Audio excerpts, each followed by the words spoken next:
राम राम।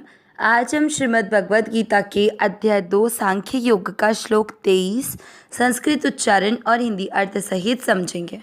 पहला चरण न पे आई की मात्रा नई न शब्द पुराने के बाद न पी अनुस्वार नई नम छी के साथ आधा न छिन द पूरा द में मिक्स करेंगे द मात्रा के अंदर आधा न द के साथ करेंगे दन छिन दन त पे ई की मात्रा ती छिंदंती श के साथ आधा स शस्त्राणी।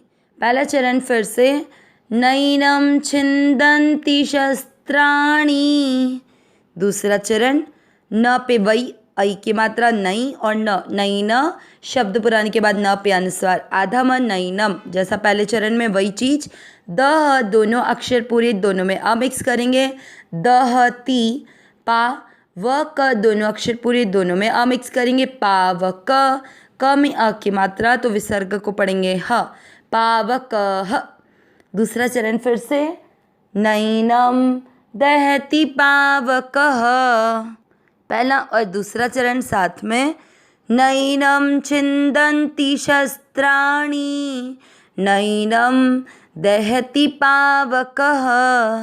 तीसरा चरण न में मिक्स करेंगे न च पे आई की मात्रा चई न शब्द पुराने के बाद न पे अनुस्वार आधा म चैनम जैसे नैनम था वैसे इस चरण में चैनम है क आधे के साथ ले क्ले द में मिक्स करेंगे क्ले द य पूरे के साथ आधा न यन आधे तक के साथ या त्यापो क्ले द यन त्यापो।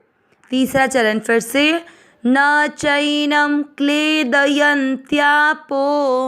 चौथा चरण न में मिक्स करेंगे न शो के साथ आधा शो के साथ पूरा शोष य में मिक्स करेंगे यति शोष यति।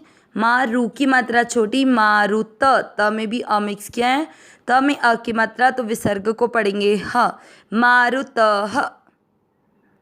चौथा चरण फिर से न शोषयति मारुतः।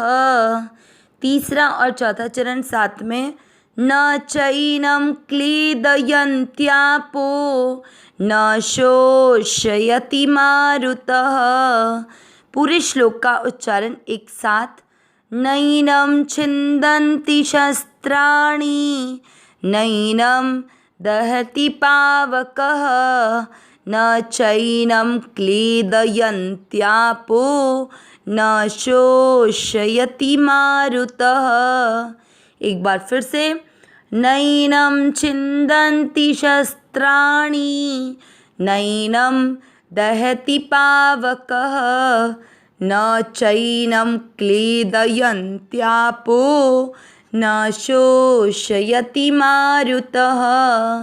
श्लोक बहुत जाना पहचाना है, बहुत बार हम लोग इस श्लोक को पढ़ चुके हैं गीता जी में, यहाँ से पहले भी हमारी स्टडी में भी ये श्लोक काफ़ी बार आता है। आज हम इस श्लोक को अर्थ सहित समझेंगे।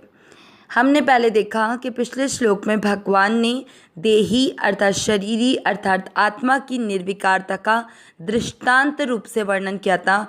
अब भगवान प्रकारांतर रूप से वर्णन करेंगे आगे आने वाले इन 3 श्लोकों में। नैनम नैनम से 2 शब्द बनेंगे न धन एनम न यानी नहीं एनम यानी इस यहाँ पर किसके लिए आया है शरीरी के लिए। छिंदंती यानी काट सकते तो न छिंदंती यानी नहीं काट सकते हैं। शस्त्राणी शस्त्र नैनम वापस वही न धन एनम न यानी नहीं एनम यानी इसको ये शब्द किसके लिए आया है आत्मा के लिए या शरीरी के लिए। दहती जला सकना यानी न दहती यानी नहीं जला सकती। पावकः यानी आग न नहीं। चैनम चैनम से 2 शब्द बनेंगे च धन एनम च यानी और एनम यानी इसको। यहाँ पर भी एनम शब्द का प्रयोग आत्मा के लिए हुआ है। क्लेदयन्त्यापो तो क्लेदयन्ती धन आपह ऐसे शब्द बनेगा तो क्लेदयन्ती यानी गीला कर सकना तो न क्लेदयन्ती यानी गीला नहीं कर सकता। कौन? आपः, आप यानी जल, न यानी नहीं, शोषयति यानी सुखा सकना, तो न शोषयति यानी सुखा नहीं सकती, कौन? मारुतः यानी हवा या वायु। पूरा अर्थ क्या निकला कि शस्त्र इस शरीरी को काट नहीं सकते, अग्नि इसको जला नहीं सकती, जल इसको गीला नहीं कर सकता और वायु इसको सुखा नहीं सकती है।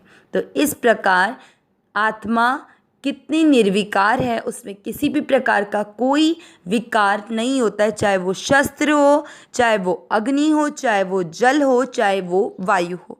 तो यहाँ पर क्या बताया गया है कि सबसे पहली बात बताई गई कि इसे शस्त्र काट नहीं सकता, क्योंकि शस्त्र आत्मा तक पहुँच ही नहीं सकता। शस्त्र आपके शरीर के अंगों को छिन्न भिन्न कर सकता है, काट सकता है, लेकिन शरीरी तक शस्त्र पहुंच नहीं सकता है। तो यह पृथ्वी तत्व इस शरीरी में किसी भी प्रकार का कोई विकार उत्पन्न नहीं कर सकता है, शरीर को छिन्न भिन्न कर सकता है। आगे है नैनम दहति पावक, मतलब आग इसको जला नहीं सकती, क्योंकि आग की भी शक्ति इतनी नहीं है कि वह हमारी शरीरी तक पहुंच सके। आग आपके शरीर को जला सकती है, लेकिन आपकी आत्मा को जलाने जितनी शक्ति इस आग में नहीं है। न चैनम क्लेदयन्त्यापो, मतलब जल इसको गीला नहीं कर सकता, क्योंकि जल भी आत्मा तक पहुंच नहीं सकता है। हमारा शरीर जल से गीला होता है, परंतु शरीरी तक जल की पहुंच हो ही नहीं सकती, मतलब शरीरी को कोई गीला भी नहीं कर सकता। फिर न शोषयति मारुत, हवा हमारे शरीर पे रखे हुए जल को सुखा सकती है, लेकिन शरीरी तक हवा तत्व भी नहीं पहुंच सकता है।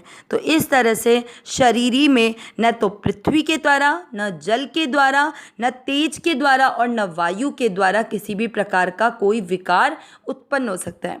अब हम जानते हैं कि 5 तत्व होते हैं, कौन कौन से? पृथ्वी, जल, तेज, वायु और आकाश। यहाँ पर भगवान ने 4 तत्वों की तो बात की कि जो पृथ्वी तत्व शस्त्र, उससे आत्मा को काटा नहीं जा सकता, जल उससे गीला नहीं किया जा सकता, तेज अर्थात अग्नि उससे जलाया नहीं जा सकता और वायु तत्व जिससे कि आत्मा को सुखाया नहीं जा सकता। अब आकाश तत्व की बात क्यों नहीं की है? क्योंकि आकाश में किसी भी कार्य को क्रिया करने की कोई शक्ति है नहीं। अब ये चारों तत्व जो थे वो सब चारों तत्व कहाँ हैं? पृथ्वी पर है। चाहे पृथ्वी है, चाहे जल है, चाहे वायु है, चाहे अग्नि है, लेकिन आसमान जो है वो कहाँ है? लेकिन ये जो चारों तत्व हैं ये सब आकाश से ही उत्पन्न होते हैं, मतलब आकाश इन सब का क्या है? कारण है। तो इस आकाश की भी इतनी शक्ति नहीं है कि वह शरीरी तक पहुंच सके। अब भगवान ने यहाँ पर जलाना, काटना ये सब बात इसलिए की क्योंकि यहाँ पे युद्ध का प्रसंग चल रहा था और अर्जुन के मन में इस प्रकार का भाव आ रहा था कि अगर मैं अपने शस्त्र से कुटुंब के समुदाय को, जो मेरे परिवार के संबंधी हैं, उनको मैं मार दूंगा तो मुझे पाप लगेगा। तो वही चीज़ भगवान उनको बता रहे हैं कि तुम्हारे युद्ध करने से केवल शरीर का नाश संभव है, शरीरी का नाश तुम्हारे द्वारा नहीं किया जा सकता है। तुम्हारे शस्त्र से न तो कभी शरीर शस्त्र से छिन्न भिन्न हो सकती है, ना ही जल से वो गीली की जा सकती है, न वायु से वो सुखाई जा सकती है और ना ही वो अग्नि के द्वारा जलाई जा सकती है। तो इस तरह से शरीरी तत्व, क्योंकि उसी से हम सबकी सत्ता है, ये शरीर तो नाशवान है, इसको चाहे तुम अपने अस्त्र शस्त्र से मारो तो भी वो मरेगा, नहीं मारोगे तो भी उसका मरना तो निश्चित है, लेकिन शरीरी अविनाशी है, नित्य है, निरंतर रहने वाली है और इसमें किसी भी प्रकार का कोई विकार किसी भी तत्व के द्वारा उत्पन्न नहीं किया जा सकता है। यही समझाने का भाव भगवान का इस श्लोक के माध्यम से। तो इससे हमें ये चीज़ तो पता चल गई कि ये आत्मा, ये देही, ये शरीरी क्या है? निर्विकार है, इसमें किसी भी प्रकार से कोई भी विकार उत्पन्न नहीं किया जा सकता। अविनाशी सहज सुख राशि, हे नाथ, हे मेरे नाथ, मैं आपकी शरण में हूँ, आप कृपा करें, मैं आपको भूलूं नहीं। नारायण नारायण नारायण नारायण।